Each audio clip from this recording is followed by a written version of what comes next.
Hi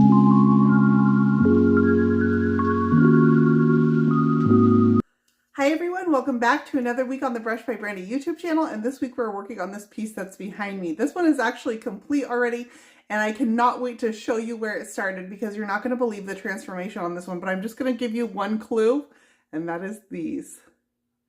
I just can't do them. I just can't. I don't know what anyone was thinking that this was attractive hardware, but I want you to look at these and tell me whether you think this is better or the after. I definitely think the after, so we're going to be getting rid of these and a little other wooden detail that came on this piece. Total transformation, and this one had a couple of happy accidents. This paint finish overall was one of those happy accidents. It's beautiful. It reminds me of this a concrete texture. We're going to be using some stamps from Redesign with Prima, obviously some new molds from Redesign. This piece comes together really gorgeous, and I can't wait to show you the process, so stick around and let's get started and say goodbye to that old hardware. Here's where I started on this one. This is a piece I got from one of my customers, and it was a piece of furniture she no longer had a use for, so it's going to overcome a huge transformation. It's got a lot of wear to it, but still really well made and plenty of life left.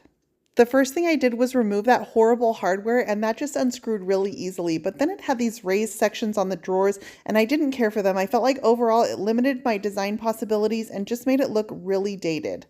These were just glued onto the drawer fronts, so with a light tap of a hammer and a flat edge blade, they removed pretty easily. Any portions of the wood that were left over, those just tapped away also, and then I gave it a sanding to get a nice smooth surface. Next, this piece was raw wood with really no clear coat left on it for protection, so I needed to prime this so that it doesn't bleed through and discolor my new paint finishes. I ignore the colors on this one. I did use it on a live video to show some paint samples, so those were just part of my live video. I want to do a lightly textured finish on this, and that's because it has such deep wood grain that I want to sort of camouflage that with almost a plaster-like finish. I'm going to mix up a little bit of salt wash, which is a powdered texture additive, and I'm mixing that right into my Pureco paint in this soft green. You can mix salt wash to any consistency you like by adding more paint or even a little bit of water. I chose to mix it to just a light plaster consistency for this piece. Going right over the top of my primer, I'm going to go ahead and trowel this paint mixture onto my piece just using a bowl scraper. This is adding a little bit of texture, but it's also filling in all that really deep old wood grain. I just want a light texture, so I'm scraping it as smooth as possible while still leaving some of that plaster-like finish. With those random pieces of wood removed from the drawer fronts, this piece actually has a remarkably flat face, and so it was pretty easy to scrape over all of it without having to go over a bunch of moldings. This finish really is ideal for pieces that have overall flat surfaces. You can see here the smooth flat finish that I got over this piece now. This is going to work great for what I have planned. Some of the seams on this one had some gaps in it that looked a little bit more visible once I had paint on it, so I am going to add a little bit of caulking to some of these seams. With that green base dry, I'm going to add a soft gray over top. This is also from Pureco Paint, and I'm using the gray because I want this to look almost like a concrete finish when I'm done. This technique that I'm using is a plaster technique. So I have two plaster walls in my workspace. I have a gray one that I use for my videos, and then the white one that I use for staging. And so I learned to apply plaster, and you do a scratch coat first that has a little bit of texture, and then come back and fill that in. And that texture coat is going to add some interest to your final plaster looking finish. That's kind of what I'm doing here. I'm applying the second coat of paint just using a plastic trowel, and I'm troweling it on over that textured finish, trying to get it as smooth as possible. This is the Pureco chalky finish paint, and that's important because the finish that I'm doing on this will only work with their chalky style. You can see right away that the paint starts to dry with some little bits of unevenness in the finish, and it's actually going to be really beautiful. That's what I want to capture. Some of this green is going to end up peeking through, and that's just going to be a layer in my paint finish. It's going to look messy before it starts looking clean, so keep that in mind. I'm going to come over to the side and I'm going to apply the paint the same way. This paint is not mixed with the salt wash. This is just the pure paint on its own. And here's what the overall body looks like once I've got all of that paint troweled on. You can already see that this finish is going to be gorgeous. It's got tons of texture and interest, and you can definitely see the plaster look and that concrete look playing off. With my paint all dry, I want to go ahead and add some sort of bohemian looking interest to the front. So I chose this stamp from Redesign with Prima, and I'm using the Redesign with Prima stamp pad, and this color is white. I'm going to go ahead and apply the stamp to the front of my piece and use a brayer to roll it on flat, make sure I get nice even coverage, and then I can pull that stamp away. A few tips: I did find that it was much easier to stamp with my drawers off of the piece, so down laying flat on the floor versus having them up vertically in the body. I got much more flaws in my stamps that way, so take your drawers out if possible. Also an extra set of hands. When I did need to do the stamping vertically on the body, it helped to have someone to help me hold that stamp up while I used the brayer and rolled over it.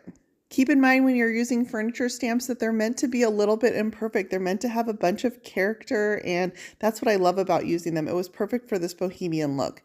Anywhere that I got excess ink, I was able to take some rubbing alcohol and a rag and just come remove those from my paint finish. This is unsealed paint also, and that ink still removed remarkably well. So when I removed that hardware from the front, I know that I need to replace it, and I want to use something that's got some interest to it. Since this doesn't really have any shape on the front, it's kind of a blank slate. So I chose to pour some new molds from Redesign with Prima. This is called Salon de Noble, and I'm pouring this using amazing casting resin, which is a 2-part casting resin. I'm going to mix up equal parts of A and B, stir them together for about 30 seconds, and then I can pour this into my mold. I leave this mold for about 10 minutes, and when I come back, it turns white and it's ready to remove. These I went ahead and gave a black coat of spray paint, and that's just going to be the base for my paint finish that I plan to put on these molds. After the black, I went ahead and put a light bronze over the top of that, and that's just going to show through, and that's also going to tie in with the hardware I plan to use on this piece. Next, I'm going to do a dry brush finish over that dark, and this is Cashmere from Wiesel Paint. I'm just using a Klingon brush with very little paint on it, and you can see how doing that dry brushing just picks up the details in that mold, and so it's got the dark in the recesses and the light on top. It really makes it stand out. A plaster look just wouldn't be plaster if I didn't do some burnishing. So I'm using this drywall scraper, and I'm just going over it on these nice flat surfaces, and I'm burnishing my paint. This is going to add a little bit of sheen to those spots where I had raised edges. It also makes the paint buttery soft. So even though this paint finish looks like it has some texture to it, it's actually super smooth. You can see how burnishing with the metal scraper just adds these light and dark spots. It's got kind of this veining pattern, and I did burnish right over the top of my stamp as well. The ink is nice and dry, and so that was able to burnish, and then it gets just as smooth as the base underneath. Next, I want to add some wax details. So I'm using some Annie Sloan wax in black and an artist brush, and I'm just going to ride some black wax into that deep crevice. This is going to add a little bit of shading to that side panel, which is going to give it some interest. I'm also doing this over my raw unsealed paint. With unsealed paint, you want to be very careful when you're applying dark waxes. It's a little bit harder to remove than once you've sealed the paint, so just be cautious of that. Now I'm using a fluffier brush, and I'm going to sort of brush out that black wax, and you can see how it creates that shadowing effect. This piece has these two really cute top drawers that sit on the top of the dresser, and I just want to add a little bit of fun detail to those. So I'm going to go ahead and line them with the Redesign with Prima paper. I went ahead and primed these using my Wiesel primer in light gray. Light gray or white are the best colors for the colors on your decoupage paper to show nice and bright. And I also want to make sure that my paper doesn't discolor over time. Then I'm going to apply a coat of Redesign with Prima decoupage gel. I want to get this nice and even, and then I'm going to lay my paper that I've already cut into that decoupage gel and seed it down.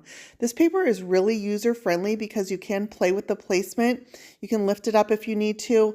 It doesn't have a problem with bubbles, so this is a very beginner-friendly paper to lay if you're just starting to work with decoupage. Once my paper is completely laid, I'm going to brush a coat of that decoupage gel right over the top, and that's going to be my drawer liner. I like using the decoupage gel with this paper because this paper has a little bit of texture to it, and the gel is thicker. So the gel almost fills in the texture of the paper and gives you a nice smooth finish. With all my finishes complete, it's time to seal this one. I sprayed this in 2 coats of matte clear coat and just used my paint sprayer. I chose matte because I don't want to give it a high shine because it's got sort of that rustic concrete vibe, that old plaster look, and I want to keep it authentic to the piece. My clear coat is the last step that I do overall. So this is over my stamping, over my molds, over my wax. Everything is already on there, and this is the completed piece. You can see those molds that I added for the hardware accents. They really bring that hardware to life. These are just knobs that I picked up at Hobby Lobby. That's stamping over this concrete or plaster finish. It's absolutely gorgeous. What do you guys think? I just staged this with a simple vase of pink flowers. I wanted to keep it simple. I added a little tassel to the original key that I still had for these key locks, and there's those lined drawers too. I hope you guys enjoyed this video. You can find links for everything I use in the description for this post. You can find more Brush by Brandy on Facebook, Instagram, Pinterest, and YouTube, and on my website at brushbybrandy.com. And don't forget to click that subscribe button for weekly painting tutorials here at Brush by Brandy.